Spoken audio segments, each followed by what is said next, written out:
Complaint ಕೊಟ್ಟಿದ್ದಾರೆ sir BJP JDS ಅವರು.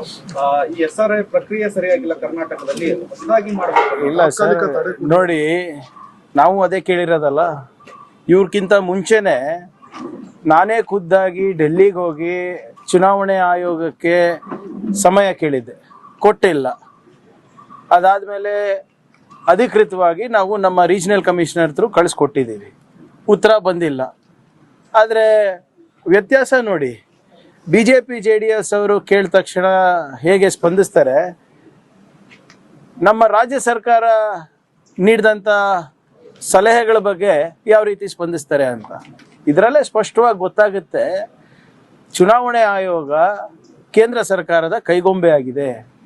ನೋಡೋಣ ಏನೇನು ಮಾಡ್ತಾರಂತ. ಈಗ ಇದು ಸ್ಟ್ಯಾಂಡರ್ಡ್ ಆಪರೇಟಿಂಗ್ ಪ್ರೊಸೀಜರ್ ರೀ. ನಾನು ಮೊನ್ನೆನೂ ತಮ್ಗೆ ಹೇಳಿದೆ, ವೆಸ್ಟ್ ಬೆಂಗಾಲ್ನಲ್ಲೂ ಕೂಡ SIR ಪ್ರಕ್ರಿಯೆ ಪ್ರಾರಂಭ ಆದಾಗ ಪ್ರತಿಭಟನೆ ಮಾಡಿದ್ದು BJPಯವರೇ. BLOಗಳೆಲ್ಲ ಮಮತಾ ಬ್ಯಾನರ್ಜಿ ಅವರ ಕಪಿಮುಷ್ಟಿನಲ್ಲಿದ್ದಾರೆ ಅಂತ ಪ್ರತಿಭಟನೆ ಮಾಡಿದರು, ದೂರು ಕೊಟ್ಟರು. ಅದಾದಮೇಲೆ ಲಾಜಿಕಲ್ ಡಿಸ್ಕ್ರಪೆನ್ಸಿ ಅಂತ ಒಂದು ನಿಯಮ ತಂದುಬಿಟ್ಟು ಎಲ್ಲರಿಗೂ ಹೊರಗೆ ಹಾಕೋದು. ಇದೆಲ್ಲ ಸ್ಟ್ಯಾಂಡರ್ಡ್ ಆಪರೇಟಿಂಗ್ ಪ್ರೊಸೀಜರ್. ಅವರು ಹೊಡೆದಂಗೆ ಮಾಡಬೇಕು, ಇವ್ರು ಹತ್ತಂಗೆ ಮಾಡಬೇಕು, ಅಷ್ಟೇ ಇರೋದು ಅದರಲ್ಲಿ. ದೇಶದಲ್ಲಿ ನೀವೆಲ್ಲ ಆರೋಪ ಮಾಡ್ತಾ ಇದ್ರಿ, ಇದು ಸರಿ ಇಲ್ಲ, ಸರಿಯಾಗಿ ಆಗ್ಬೇಕು ಅನ್ನೋದು. ಕರ್ನಾಟಕದಲ್ಲಿ ಕೇಂದ್ರದ ಆಡಳಿತ ಪಕ್ಷ ವಿರೋಧ ಮಾಡ್ತಾ ಇದೆ ಸರ್. ನೋಡಿ ಇವ್ರೆ, ಅವ್ರು ಇರ್ಬೋದು, ನಾವಿರ್ಬೋದು, ಈಗನ ಎಚ್ಚೆತ್ಕೊಳ್ಳಿ. ನಾವು ಇವ್ರೇನು ಹೇಳ್ತಾ ಇರೋದು, ಇವ್ರದ್ದು ನಮ್ಮ BJP JDS ಅವರ ಆರೋಪ ಏನಿದೆ, ಕಾಂಗ್ರೆಸ್ ಅವರು ದುರುಪಯೋಗ ಮಾಡ್ಕೋತಾ ಇದ್ದಾರೆ ಹೇಗೆ ಅಂತ ಎಲ್ಲೂ ಹೇಳ್ತಾ ಇಲ್ಲ. ನಾವು ಭಾಳ ಸ್ಪಷ್ಟವಾಗಿ 12 ಸಮಸ್ಯೆಗಳ ಬಗ್ಗೆ ಅವರ ಗಮನ ಸೆಳೆದಿದ್ದೇವೆ, ವೈಜ್ಞಾನಿಕವಾಗಿ ಕೇಳಿದ್ದೇವೆ, ಸಂವಿಧಾನಿಕವಾಗಿ ಕೇಳಿದ್ದೇವೆ. ಪ್ರತಿಯೊಬ್ಬ ನಾಗರಿಕನ ಹಕ್ಕನ್ನು ಕೂಡ ನಾವು ಉಳಿಸ್ಕೋಬೇಕು ಅಂದ್ಬಿಟ್ಟು, ಒಂದು ಪ್ರಾಮಾಣಿಕ ಪ್ರಯತ್ನ ಮಾಡಬೇಕು ಅಂದ್ಬಿಟ್ಟು ನಾವು ಹೇಳಿದ್ದೇವೆ. ಅದ್ರ ಬಗ್ಗೆ ಯಾವುದೇ ರೀತಿಯಾದಂಥ ನಮಗೆ ಉತ್ತರ ಬಂದಿಲ್ಲ. ನೋಡೋಣ ಏನು ಮಾಡ್ತಾರಂತ. ಇವ್ರು ಹೇಳಿದ್ಕೆ ಏನು ಮಾಡ್ತಾರೆ ನೋಡೋಣ. ನಿನ್ನೆ CM ಅವರು ಹೇಳಿದರೆ ವರದಿ ತರಿಸ್ಕೊಂಡು ಬರ ಘೋಷಣೆ ಮಾಡ್ತೇವೆ ಅಂತ. ವರದಿ ಕೊಡೋದು ನಮ್ಮ ಜವಾಬ್ದಾರಿ, ಘೋಷಣೆ ಮಾಡೋದು ನಮ್ಮ ಜವಾಬ್ದಾರಿ ಅಲ್ಲ. ಭಾಳ ಸ್ಪಷ್ಟವಾಗಿ ನಿನ್ನೆ ಮುಖ್ಯಮಂತ್ರಿಯವರು ಏನು ಹೇಳಿದ್ದಾರೆ, ಕೇಂದ್ರ ಸರ್ಕಾರದ ಏನು ಮಾನದಂಡಗಳಿವೆ ಅದ್ರ ಪ್ರಕಾರ ನಾವು ವರದಿಯನ್ನು ಸಲ್ಲಿಸಬೇಕಾಗ್ತದೆ. ಇನ್ನು ಈಗ ಬಿತ್ತನೆ ಕೆಲವು ಕಡೆ ಪ್ರಾರಂಭ ಆಗಿದೆ, ಕೆಲವು ಕಡೆ ಆಗಿಲ್ಲ. ಮತ್ತು ಹವಾಮಾನದ ಏರ್ಪೇರ್ ಇರ್ಬೋದು, ನೀವು ಏನು ತೇವಾಂಶ ಇರ್ಬೋದು, ಭೂಮಿಯ ತೇವಾಂಶ ಇರ್ಬೋದು, ಮತ್ತು ಎಷ್ಟು ಬಿತ್ತನೆ ಆಗಿದೆ, ಮೇವಿಂದ ಇರ್ಬೋದು, ಇವೆಲ್ಲನೂ ಕೂಡ ಗಮನಕ್ಕೆ ಗಮನಕ್ಕೆ ತಗೊಂಡು ನಮ್ಮ ವರದಿ ಮಾಡ್ಕೊಂಡು ಅದಕ್ಕೆ ಗ್ರೌಂಡ್ ಟ್ರೂತಿಂಗ್ ಆಗುತ್ತೆ. ಅದಕ್ಕೆ ಆದಮೇಲೆ ಕೇಂದ್ರ ಸರ್ಕಾರಕ್ಕೆ ಕಳಿಸ್ಬೇಕಾಗ್ತದೆ, ಅವ್ರ ತಂಡ ಕಳಿಸ್ತಾರೆ. ಸೊ ಇದನ್ನ ಏನು ಈ ಪ್ರಕ್ರಿಯೆನ ನಾವು ಕರೆಕ್ಟಾಗಿ ಮಾಡಬೇಕು. ಸೊ ಇವತ್ತು ಮಾನ್ಯ ಮುಖ್ಯಮಂತ್ರಿಗಳ ಉದ್ದೇಶನೂ ಅದೇ, ಎಲ್ಲ ರೀಜನಲ್ ಹೆಡ್ ಕ್ವಾರ್ಟರ್ಸಿಗೆ ಹೋಗಿ ಪ್ರತಿಯೊಂದು ಜಿಲ್ಲೆದಿರ್ಬೋದು, ತಾಲೂಕು ಇರ್ಬೋದು, ಏನೇನು ನಡೀತಾ ಇದೆ, ಹೇಗಾಗ್ತಾ ಇದೆ ಅಂದ್ಬಿಟ್ಟು ತಿಳ್ಕೊಂಡು ವರದಿಯನ್ನು ತಯಾರು ಮಾಡ್ತೀವಿ. ಆದರೆ ಬರ ಘೋಷಣೆ ಮಾಡೋದು ಬಿಡೋದು ಕೇಂದ್ರ ಸರ್ಕಾರದ ಮಾನದಂಡದ ಪ್ರಕಾರ ಅಲ್ಲ.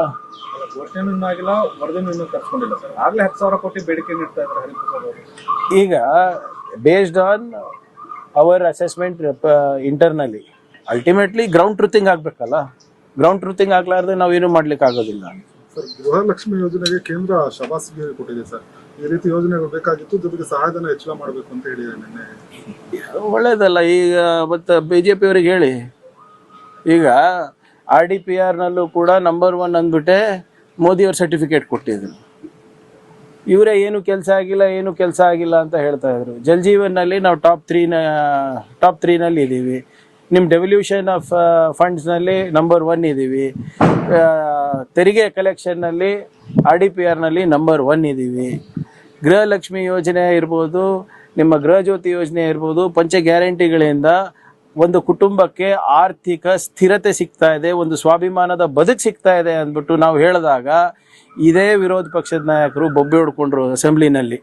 ಯಾವುದೋ ಆಕ್ಸ್ಫರ್ಡ್ ಪೇಪರ್ ನಿಮ್ಮವರೇ ಬರೆದಿದ್ದಾರೆ, ಅವ್ರು ಬರೆದಿದ್ದಾರೆ, ಇವ್ರು ಬರೆದಿದ್ದಾರೆ ಅಂದ್ಬಿಟ್ಟು ನಿಮ್ಮ ಬೆನ್ನಿಗೆ ನೀವೇ ಶ್ಲಾಘಿಸ್ತಾ ಇದ್ದೀರಾ, ಹಂಗೆ ಹಿಂಗೆ ಅಂತ ಹೇಳಿದವರು ಇವತ್ತು ಕೇಂದ್ರ ಸರ್ಕಾರ ಹೇಳಿದೆ ಅಲ್ಲ. ಸ್ವಲ್ಪ ದಯವಿಟ್ಟು ಆ ವರದಿ ಅವ್ರಿಗೆ ತೋರಿಸ್ಲಿ, ಬಂದು ಸನ್ಮಾನ ಮಾಡಲಿ, ಟೈಮ್ ಇಸ್ಕೊಡ್ತೀನಂತೆ. ಚನ್ನಪಟ್ಟಣ ತಹಸೀಲ್ದಾರ್ ಅವರನ್ನ ವ್ಯವಸ್ಥೆಗೊಳಿಸಿ ಹಲ್ಲೆ ಮಾಡಿರುವಂತಹದ್ದು ಕಂಪ್ಲೇಂಟ್ ದಾಖಲಾಗಿದೆ ಸರ್. ಅವರೇ ಕೊಟ್ಟಿದ್ದಾರೆ ಕಂಪ್ಲೇಂಟ್, ಗಿರೀಶ್ ಅವರು. ಅದು ಈಗ ಗಮನಕ್ಕೆ ಬಂದಿರೋದು ಅದು. So let me verify the facts. ಅದಿನ್ನ ಅದ್ರ ಬಗ್ಗೆ ಇನ್ನ ಹೆಚ್ಚು ಮಾಹಿತಿಯನ್ನ ತರಿಸ್ಕೊಂಡು ತಮ್ಮ ಮುಂದೆ ಬರ್ತೀವಿ. ಹುಣಸೂರು MLA ಹರೀಶ್ ಗೌಡ್ರ ವೈಫ್ ಅಂದ್ರೆ ಅವ್ರಿಗೆ ಕೇಳಿದಾಗ ಕಮೆಂಟ್ ನಿನ್ನೆ ಕಂಪ್ಲೇಂಟ್ ನಿನ್ನೆ ಕಂಪ್ಲೇಂಟ್ ಕೊಟ್ಟಿದ್ದಾರೆ. ಆಕ್ಷನ್ ಇಲ್ಲ ಆಗುತ್ತೆ, ಯಾವುದೇ ಇರ್ಬೋದು, ಸಮಯ ತಗೊಳತ್ತಲ್ಲ. ಈಗ ಅದರಲ್ಲಿ ಬಹಳ ಸ್ಪಷ್ಟವಾಗಿ ಅವ್ರ ಸ್ಟೇಟ್ಮೆಂಟ್ ಅನ್ನು ನೋಡಿದೆ. ಕೆಲವು ಸೆಲೆಬ್ರಿಟೀಸಿಗೆ ಯಾವ ನ್ಯಾಯ ಒದಗಿಸ್ಕೊಟ್ಟಿದ್ರೆ ಅದನ್ನು ಏನು 24 ತಾಸಿನಲ್ಲಿ ಆಗಿಲ್ಲ ಅಲ್ಲ. ಈಗ ಮೊನ್ನೆನೂ ಕೂಡ ಒಬ್ರು ಚಿತ್ರನಟಿ ಬಗ್ಗೆ AI ದೃಶ್ಯನ ತಾವು ನೋಡಿದ್ವಿ. It took us time but we will crack it. ಏನೇ ಇದ್ರೂ ಕೂಡ ಎಲ್ಲರಿಗೂ ನ್ಯಾಯ ಒಂದೇ, ಸ್ವಲ್ಪ ಸಮಯ ಆಗುತ್ತೆ. We will take action. ಬೆಳಗಾವಿಯಲ್ಲಿ RSS ಪ್ರಚಾರ ಸಭೆ ನಡೀತಾ ಇದೆ. ನಡೀಲಿ, ಅದೇನು ಖಾಸಗಿ ಕಾರ್ಯಕ್ರಮ ಅಲ್ಲ. ಅನುಮತಿಯನ್ನು ಪಡ್ಕೊಂಡಿದ್ದಾರೆ ಸರ್. ಅಲ್ಲ, ನೀವು ಅನುಮತಿ ಪ್ರೈವೇಟ್ ಫಂಕ್ಷನ್ಗೆ ನಮ್ಮ ಅನುಮತಿ ಬೇಕಾಗಿಲ್ಲ. ಬೀದಿಗಿಳಿದ್ರೆ ಅನುಮತಿ ಬೇಕಾಗ್ತದೆ. ಅದಕ್ಕೆ ಕೇಳ್ಬೇಕಲ್ವಾ? ಈಗ ನಾಳೆ ನೀವು ಒಂದು ದೊಡ್ಡ ಮೆರವಣಿಗೆ ಮಾಡಬೇಕು ಅಂದ್ರೆ ಪರ್ಮಿಷನ್ ಬೇಕಲ್ವಾ? ಅವ್ರು ಮಾಡಿದೆ ಬೀದಿಗಿಳಿದ್ರೆ ಪರ್ಮಿಷನ್ ಕೇಳ್ತಾರೆ. ನಾವು ಅದನ್ನ ಏನೋ ಕಾನೂನು ಸುವ್ಯವಸ್ಥೆ ವಾತಾವರಣ ಅದೆಲ್ಲ ಸರಿಗಿದ್ರೆ ಕೊಡ್ತೀವಿ, ಇಲ್ಲ ಅಂದ್ರೆ ನೀವು ಮುಂದೂಡು ಅಂತ ಹೇಳ್ತೀವಿ. Depends on the local circumstances. Sir, one complaint was filed by the BJP delegation. Resolution has been adopted that Prime Minister Modi, Yogi Adityanath, and Mr. Amit Shah should resign, and a thorough probe of the that Mandir issue, which you have raised, sir. Your take, sir. See, forget my take. Why is it that the Congress party is answerable for chanda chori done by RSS, VHP, and the trustees? Who's responsible for this? If you have taken credit for the Supreme Court verdict, if you have taken credit for the foundation, if you have taken credit for the Dhwajarohan, if you have taken credit for the Pran Pratishthapan, if you have taken credit for the inauguration, you should also take credit for the chanda chori. Like this, I said earlier, for them, nation is not first, donation. And where is this money gone? And why have they resigned? The trustees have resigned, right? So that means they're guilty. So they should answer. The Prime Minister again is gone on a tour. Whenever there is tough questions that need to be answered to public, he is out of the country. Only when he's out of the country, the petrol prices, diesel prices are hiked. Only when he's out of the country, the LPG prices are hiked.